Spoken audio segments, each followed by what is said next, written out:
tous. Cette assemblée plénière de la Conférence des évêques de France n'a pas seulement élu une nouvelle présidence, mais aussi trois nouveaux membres du Conseil permanent qui se réunit chaque mois. Il s'agit de Monseigneur Lebrun, archevêque de Rouen, Monseigneur Échenne, évêque de Pamiers, et Monseigneur Mathieu Rouget, évêque de Nanterre depuis septembre. Nous sommes avec Monseigneur Olivier Ribado-Dumas, secrétaire général de la Conférence des évêques de France. Bonjour. Bonjour Étienne. Merci beaucoup d'être là. Avec cette nouvelle présidence, Monseigneur de Moulin-Beaufort, avec les vice-présidents, Monseigneur Blanchet, Monseigneur Le Borgne, c'est une nouvelle génération d'évêques qui accèdent aux responsabilités de la Conférence des évêques de France. Qu'est-ce que vous en attendez et puis quel regard vous portez ?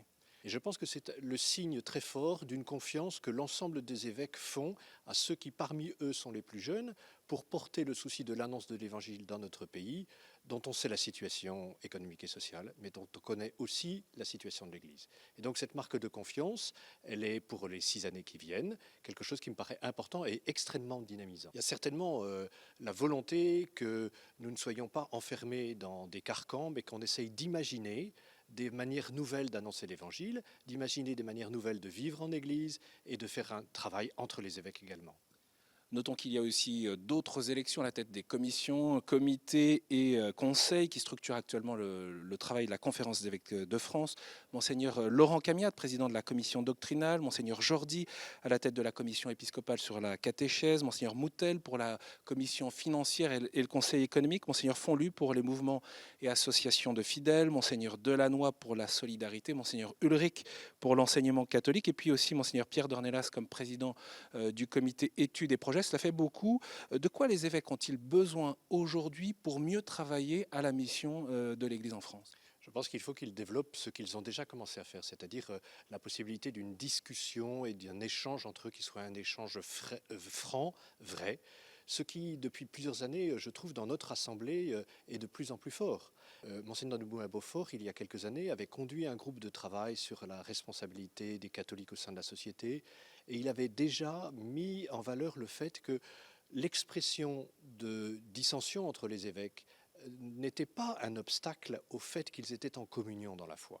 Et je pense que les évêques doivent pouvoir dire qu'ils ne sont pas d'accord les uns et les autres, ils doivent pouvoir le dire en assemblée. Ça n'élimine pas leur communion profonde dans la foi. Mais c'est normal que venant d'horizons divers, avec des perspectives différentes, ils puissent exprimer des divergences qui peuvent enrichir les débats.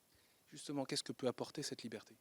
Cette liberté, ça peut apporter justement des initiatives nouvelles, ça peut apporter le fait que les évêques travaillent entre eux, non les uns avec les autres, pas forcément en ayant peur et en se restreignant, mais au contraire en osant inventer des choses, proposer des choses, sans avoir peur du regard critique que d'autres pourraient avoir sur eux.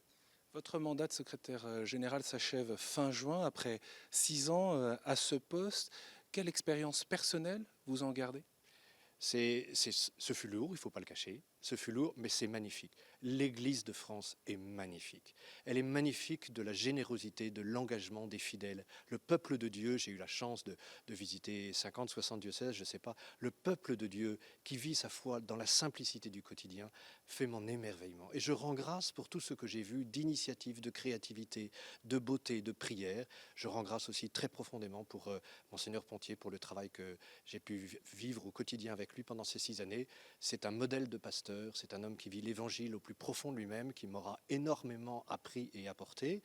Et je rends grâce aussi pour avoir été, j'espère, l'humble serviteur de cette Église, parce qu'elle est belle et parce que l'Évangile aujourd'hui, c'est un message magnifique pour notre monde. Malgré les crises, malgré les épreuves, parce qu'il y en a eu aussi ces 6 dernières années. Parce que malgré les crises et malgré les épreuves, ma plus grande souffrance personnellement, c'est que justement ces crises et ces épreuves empêchent l'évangile du Christ de parvenir jusqu'aux plus petits et que certains quittent silencieusement l'Église et en quittant l'Église quittent aussi l'évangile du Christ. Mais j'ai une espérance folle que demain, une autre génération, que demain, à nouveau, l'Église pourra être entendue dans ce qu'elle a à dire pour le service de l'humanité. Merci beaucoup, Monseigneur Ribado-Dumas. Bien sûr, je renvoie sur les différents flashs et vidéos dédiés à cette assemblée plénière de printemps des évêques de France. Vous les retrouvez sur notre site internet kto.tv.com. À bientôt.